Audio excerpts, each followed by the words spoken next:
You're facing some very serious allegations. Correct. Rape, human trafficking. Yep. And also because there's a great deal of concern about the things you say and the impact that they have on young people, on women. Have you ever seen a journalist left completely speechless? That's exactly what happened when a BBC reporter approached Andrew Tate, expecting a typical interview, only to be met with a crushing one-liner. In this extraordinary exchange, Tate instantly dismisses the reporter with, "What's your name quickly?" "Oh, you're a nobody," leaving the mainstream media figure visibly stunned. The moment perfectly captures the growing rift between alternative voices and traditional news outlets that so many of us have felt for years. Before we move on, I'd like to ask you a small favour. If you appreciate this content, please take a second to like this video and subscribe to the channel. Over 98% of you watch the videos without subscribing. It costs you nothing, but it makes a huge difference to us. So, did you click the subscribe button? Great, thank you so much. Now, back to the video. That the case that's been put against me is completely and utterly fabricated, and I'm never going to be found guilty of anything. And it's very difficult for me to answer your in-depth questions because we're sitting here inside of the territory of Romania. I'm beholden to the Romanian legal system. I know the case better than you. I know it intimately and you don't. I have seen all the criminal files and the evidence against me and you haven't. I know the truth of what happened and you don't. And I'm telling you absolutely and utterly, I've never hurt anybody. Receive answers.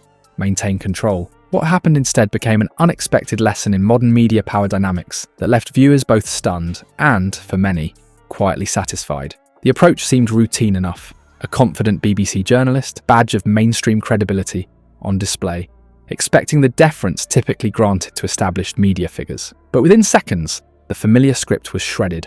Tate's first question, "What's your name quickly?" wasn't just casual inquiry. It was a calculated power move that immediately flipped the traditional interview dynamic on its head. This simple question served as a psychological circuit breaker, instantly transforming Tate from subject to commander of the interaction. Media representatives typically operate under an unspoken assumption that their institutional backing grants them automatic authority. I think that's what I personally said. I think that's exactly what you said on your website. No, I've never said that. That's something that you found on the internet. Doesn't mean I've said it. Your words. And again, once again, if any female on the planet has a problem with me, I strongly recommend her to go to the police and try and pursue me. I've said my job was to meet a girl, go on a few dates, sleep with her, get her to fall in love with me to the point where she'd do anything I say, and then get her on webcam so we could become rich together. I'm actually such a nice person that I've never had anyone come at me. The BBC has spoken to somebody since your arrest who says exactly those things, that with you it's all manipulation, there's an ulterior motive to everything you do. Is this Sophie? Oh, it's Sophie, the fake name, no face. When approached by BBC, subjects are expected to answer, not question, especially controversial figures who face previous criticism from these same institutions. The journalist's response revealed volumes about this unexpected shift. His stammered, "My name's Will, I'm from the BBC," betrayed a fundamental unpreparedness for having his authority challenged. The hesitation in his voice showed a media professional suddenly finding himself without the protective shield of institutional power he'd come to rely upon. Tate's body language during this exchange. "We're equal here. I've allowed you into my house. You don't come here with a position of authority. I'm doing you the favor as legacy media, giving you relevance by speaking to you. And I'm telling you now, this Sophie, which the BBC has invented, which there's no face of, nobody knows who she is," spoke just as loudly as his words. His assertive posture and unflinching gaze communicated that he viewed himself as the equal, if not superior party in this interaction. While mainstream journalists typically position themselves as neutral arbiters of information, Tate's demeanour exposed this as a convenient fiction. He was treating the encounter as what it truly was, a confrontation between two parties with competing interests. The psychological impact of Tate's dismissal, "Ah, you're a nobody," can't be overstated. This remark struck at the very foundation of media self-perception.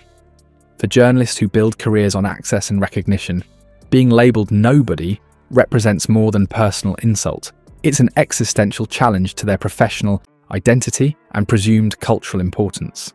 What made the journalist's stunned reaction resonate so powerfully with viewers wasn't just the verbal knockout, but the visible dismantling of expected power structures. His awkward attempt to recover with compliments, "I'm a nobody," apparently, only highlighted the disconnect between how media figures view themselves and how they're increasingly perceived by segments of the public. That awkward compliments, "I'm a nobody," apparently response crystallizes everything wrong with today's mainstream media, a profession still clinging to perceived authority while public trust crumbles beneath their feet. The BBC journalist's fumbled recovery attempt reveals the widening chasm between media self-importance and public perception, a disconnect that's become impossible to ignore.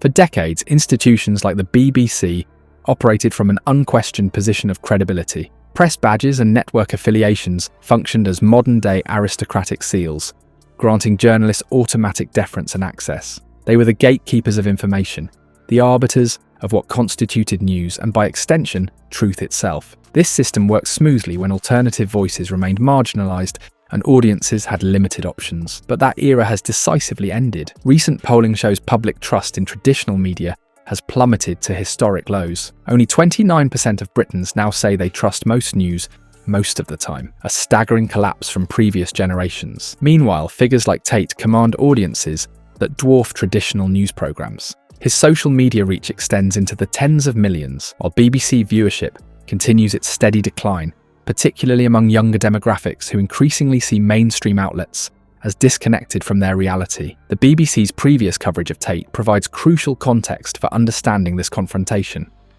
Many viewers perceived their reporting as one-sided, focusing exclusively on controversies while ignoring his massive appeal. This created a perfect storm, a figure with an enormous platform facing an institution he believes has deliberately mischaracterized him. The result? A moment of role reversal that feels almost cathartic to audiences who share his frustrations. What makes this exchange so compelling isn't just the words themselves, but what they represent. When Tate dismisses a BBC journalist, he's giving voice to millions who feel traditional media has abandoned objectivity for narrative control. These viewers don't necessarily endorse everything Tate says, but they recognise the satisfaction of watching someone challenge an institution they believe has grown arrogant while losing touch with ordinary people's concerns. This seemingly minor exchange has generated millions of views precisely because it captures a pivotal moment in our media landscape.